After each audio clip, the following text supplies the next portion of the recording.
Let's welcome to the show the one and only, the WWE Hall of Famer himself, the unpredictable one, Johnny Rodz. Johnny, how are you, sir? I'm doing good, and talking to you, I'm doing even better.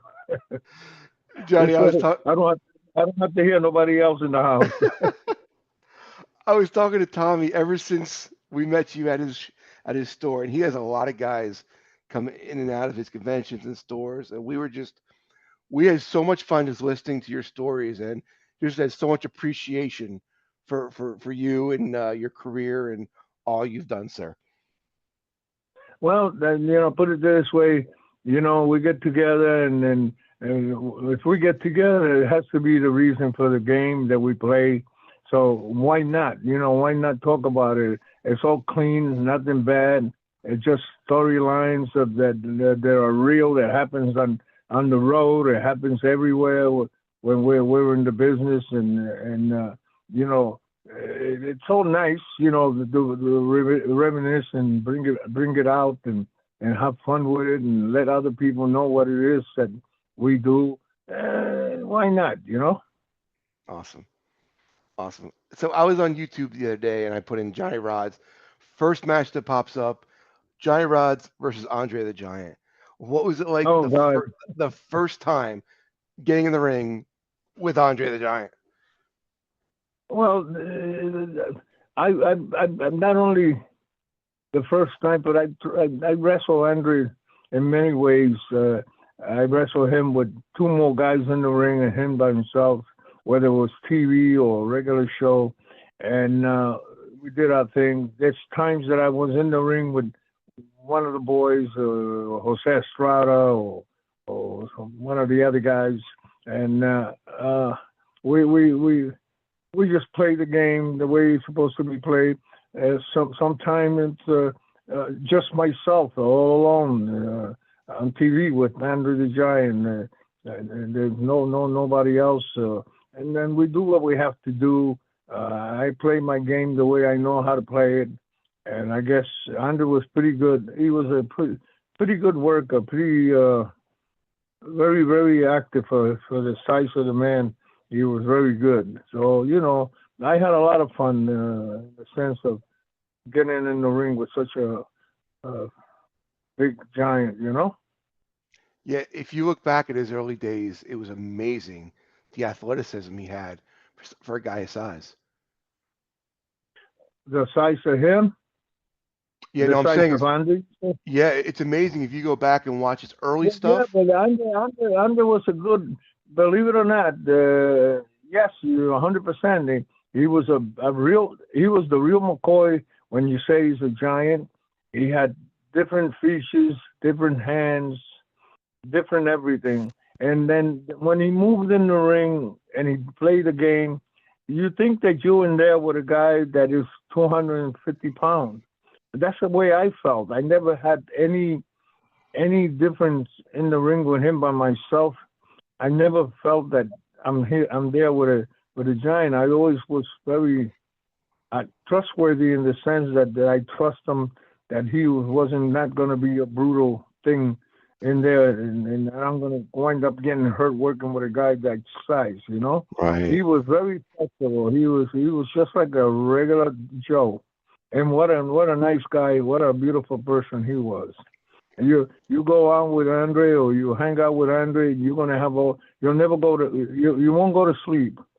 Do you ever go out drinking with Andre?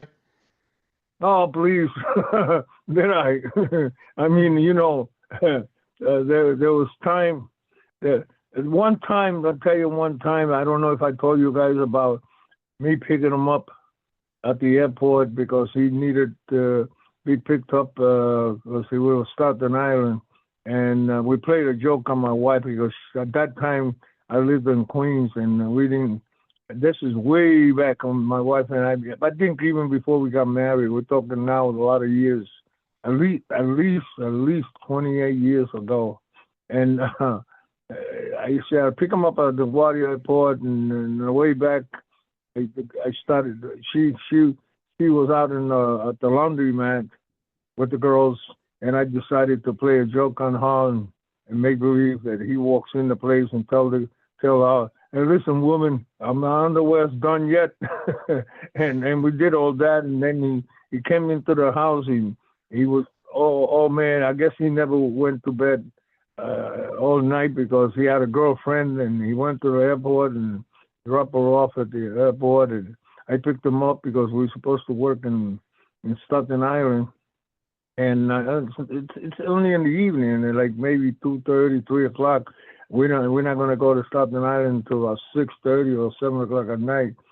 They're supposed to wrestle there, and then I picked him up, and then he stayed in the house for a while and laid down on the couch, fell out like a I mean fell out. He didn't sleep all night, and then when we finished the show, he goes, I think you're going to come with me. We go to the French restaurant on 40-something street. Some friend who had a restaurant out there. I said, Andre, how about if I drop you off at the restaurant? You could hang out with your friend, and I mind my business and go home. But he said, no, you're not going nowhere.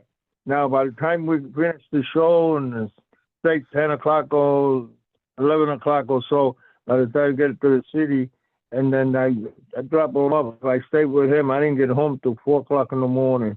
my wife says, I didn't know the Staten Island is that far. But if Andre says, you cannot hang out with Andre the Giant having the good drinks, because he will close the place. He was that type of character. He had a life that he just enjoyment only, and that's it. That's what I think he believed in his mind, that life was just enjoy while you're alive. Because according to my knowing Andre, the doctor told him, I think when he was somewhere about between 18 and 19 years old, the doctor said you're gonna live to be from 40 to 42. He died at the age of 44. wow. So that was a pretty good figure. That's because of the heart, Yeah. So Andrew was the type of human being that says, whatever he must have believed the doctor, whatever life I got, I'm going to enjoy my way, Nice Yeah. man, a real nice, very nice man.